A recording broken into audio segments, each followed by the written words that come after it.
My girlfriend is pregnant, so let's part ways. Please leave my site, he said to the 40-year-old woman with infertility issues. My husband, he continued, wrapping his arm around his lover's shoulders, but his lover stared at the ground while her whole body shook intensely. Her reaction was only natural. After all, I'm Emery, a 40-year-old businesswoman.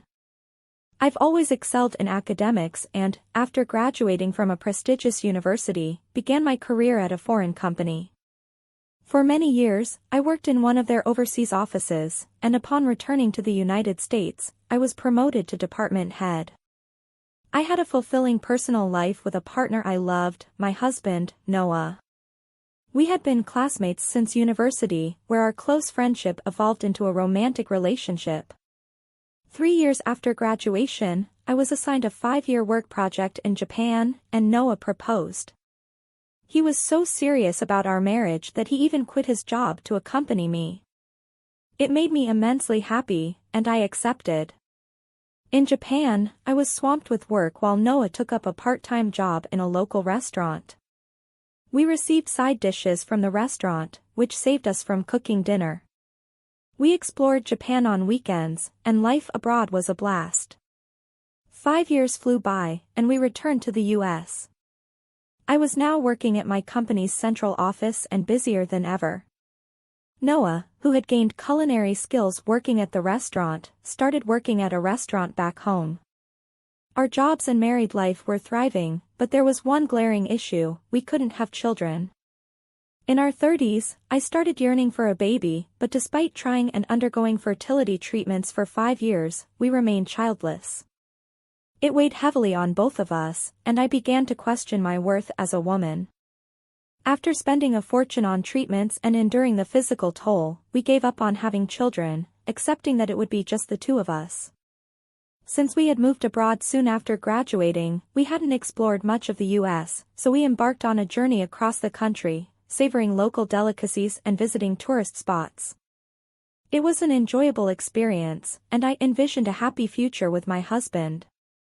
My career was also flourishing. I had been promoted to the position of department head, managing a large team. Among my new hires, I recognized a familiar face. "Lily, is that you?" I asked, surprised. "Huh, Auntie?" Among our new employees was my niece. My sister lived far away in the countryside, and I hadn't seen Lily in about a decade. She had grown up, and though I recognized her from her name and appearance, it was still a surprise. "It's been so long. How's my sister? Does she still nag you?" I inquired. "My mom is really strict," Lily replied. "That's why I moved here after graduating from university and started living on my own." "Really? I'm glad you remember me," I said, smiling. "I had a feeling it was you, but I'm surprised to see you here. What's your role in the company?" "Huh," I replied.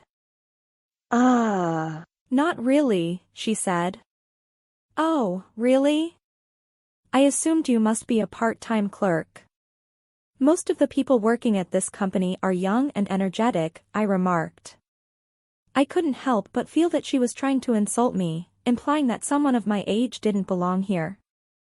We hadn't met in a decade, and I remembered her as an honest and kind child, but it seemed she had grown rather rude. Should I take this opportunity to teach her some manners? It was time for our daily morning meeting, and the new employees were introducing themselves. My niece began to speak with a pretentious tone. "There are so many young, cool, and reliable seniors I can turn to here. I will do my best once I learn the ropes." She made a cute face, and I could see male employees charmed by her words. Her emphasis on the youth of the employees irked me again, but I kept my composure. Afterward, I stood up and introduced myself to everyone, saying, "I'm the department head, Emery. We really value the fresh perspective that new employees bring to the company, and we'll make sure to guide you, so please do your best without worrying about making mistakes." The room burst into applause when I finished speaking, and my niece stared at me with wide eyes, guilt apparent on her face. During the lunch break that day, Lily came to talk to me. Uh, Auntie, no department head? What? um, Well, I'm sorry, I responded, somewhat sternly. About what? I asked with a hint of irritation. She hesitated before admitting, thinking that you were a part-time clerk and saying that the company's mostly young people. You realized you said something rude, huh? I'll let this go, but if you do that to someone else, like a customer, for example, that kind of attitude could get you in trouble, I warned her. Understood.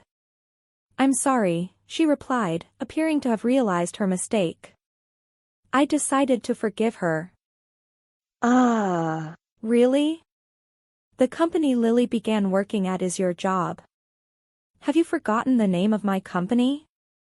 All you do is focus on vegetables, so you've forgotten everything else, I remarked. Well, you're not completely wrong, she conceded. I'm glad that you're with her. Please keep an eye on her in my place, I requested. Yeah. Will do, she agreed. After speaking with my sister on the phone, I made an effort to teach Lily about my company, without showing favoritism towards her over the other new employees. I pointed out her mistakes and tried to guide her to improve her performance. However, as time passed, I began to learn more about Lily's true character. One day during lunch break, it was rainy, so I bought a lunch set from a nearby deli with the intention of warming it up in the break room and eating it at my desk.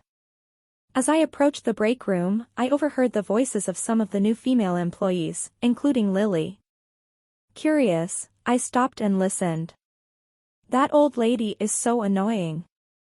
I'm sick of it, Lily said, shocking me. She was talking about me. But if she's married, why is she still working full-time? I hate old ladies like her who continue clinging on to their jobs and work like this even when they're that old, she continued.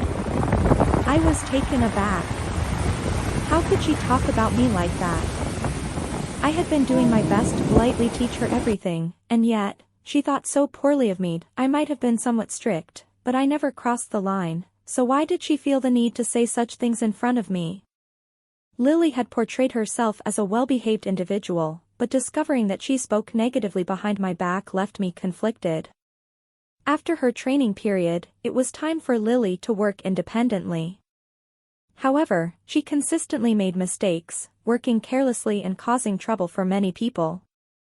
This naturally frustrated everyone at our workplace, including male staff members. I found it perplexing how someone like her had been hired, considering her graduation from a highly esteemed university. Yet, her poor memory made me doubt the accuracy of her academic credentials. It took a significant amount of time for my colleagues and me to rectify her errors, making our workload busier than usual. Around this time, my relationship with my husband hit a rough patch. He often had to work late at the restaurant, leaving me to eat dinner alone. Despite my efforts to prepare meals for both of us, he would sometimes return home in a sour mood, or worse, he'd already be in bed. His weekend nights were usually occupied with work and post-shift drinks with colleagues, causing us to spend less and less time together. It was disheartening to see our once strong bond deteriorate. My niece began adding another layer of frustration at work by taking frequent sick days, even though she had caused numerous problems and mistakes. While there were still tasks she could manage, her absence required others to step in, leading to increased overtime for everyone. As the head of our department, I felt the weight of the situation and wondered how to address it. Juggling concerns both at work and in my personal life left me utterly drained. And then, my husband did something utterly absurd. One weekend evening, after I had finished dinner and was resting at home, my husband arrived around 11 p.m. To my surprise, someone was following him into the living room. "Welcome home."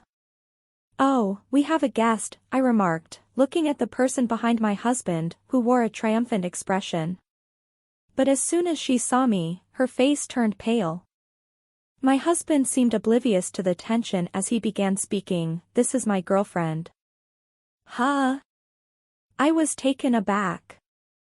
"She is," he continued. Yeah. And I've decided to marry her. Wait, what are you talking about? Marry her? I couldn't believe my ears. Don't be too shocked when you hear this, he continued, she's pregnant with my child. Excuse me? I was in disbelief. I'm going to take responsibility for this and marry her. She's only 18 years old, after all. What? 18? I was astounded. Don't misunderstand. She's already graduated from high school and is of legal age. It's a legitimate relationship. The fact that she got pregnant proves that I don't have any issues. Then, he dropped the bombshell, my girlfriend is pregnant, so let's get a divorce. Get out of my sight, you infertile 40-year-old. My husband said this as he wrapped his arm around his lover's shoulders. She stared at the ground, her whole body trembling intensely. It was a natural reaction, considering she was my niece. What is the meaning of this, Lily? I asked, surprised by my ability to address her by name. You know Lily? I couldn't help but laugh. That's true. You two never met after we got married, and it turns out that Lily is my niece, my older sister's daughter. Noah began to look between us with wide eyes, completely taken aback. No way, you two are related? Lily stared at the ground, seemingly unable to meet his gaze. I don't know why she lied to you, but Lily is 22 years old, and she works at my company. Noah was understandably shaken by the revelations. Wait, you're not 18. It appeared that the two of them had met on a dating app, which I found quite distasteful considering Noah was already married. They had met up, and their relationship had taken on a financial aspect. Don't call me a sugar daddy, Noah defended himself. I was just supporting her because she didn't have money. I couldn't help but interject, it doesn't matter what you call it. You admitted to having an affair and came to divorce me. You'll have to pay me alimony for this. Noah reluctantly conceded, well, I guess I have no choice.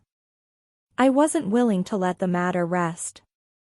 It doesn't matter if Lily lied about her age. She's pregnant, so I need to take responsibility. But that doesn't change the fact that you had an affair. Noah seemed uncertain about whether he could trust Lily. She was still visibly flustered about the fact that I was her lover's wife, leaving her unable to respond. I stepped in, addressing Lily directly. I will tell my sister about what you did, and will report this to our company. I can't overlook the fact that you complained about me behind my back and called me an annoying old lady. I can't take this anymore. You're terrible at your job, and you lied about your age on a dating app. You're just too much. Lily's face turned even paler as she listened to my words. Finally, she spoke up, if you've understood, leave. This apartment is under my name. When we divorce, you have no right to live here. Noah, his face pale, packed his bags and left the apartment. I hired a lawyer, sent divorce papers to Noah, and claimed monetary compensation for damages from both Noah and Lily. News of Lily's affair spread like wildfire at work. Due to her numerous mistakes and the trouble she had caused, her salary was significantly reduced, and she was transferred to a different office far away. Unable to bear her punishment, Lily eventually resigned. It was quite the fall from grace for Lily. Despite her initial efforts to secure a job after working hard to graduate from a good university, she barely lasted a few months in her new position. It was clear that all her achievements were in vain. In the end, she got what she deserved. My sister, furious at her daughter's behavior, brought Lily back to the countryside, where she now had to contribute to the farm's daily operations. Most of her earnings went toward paying me back, leaving her with only a small allowance for herself. By the way, it turns out that the father of her child wasn't my ex-husband. Lily had other sugar daddies, but when she got pregnant, the others all disappeared. Noah was the only person who initially believed the child was his and suggested they should stay together. However, when he discovered the child wasn't his, he decided to leave her. My sister plans on helping Lily raise her child, which is partly why she called her back to the countryside. I hope that becoming a mother will lead to some positive changes in Lily's personality. Noah continues to work at the restaurant, but his life has become quite challenging as he struggles to repay his debt to me. He lives a modest life alone, burdened by his financial worries every day. As for me, I remain focused on my career as always. I ensure my employees are on the right track and work diligently every day. With my worries behind me, I hope to lead a fulfilling life.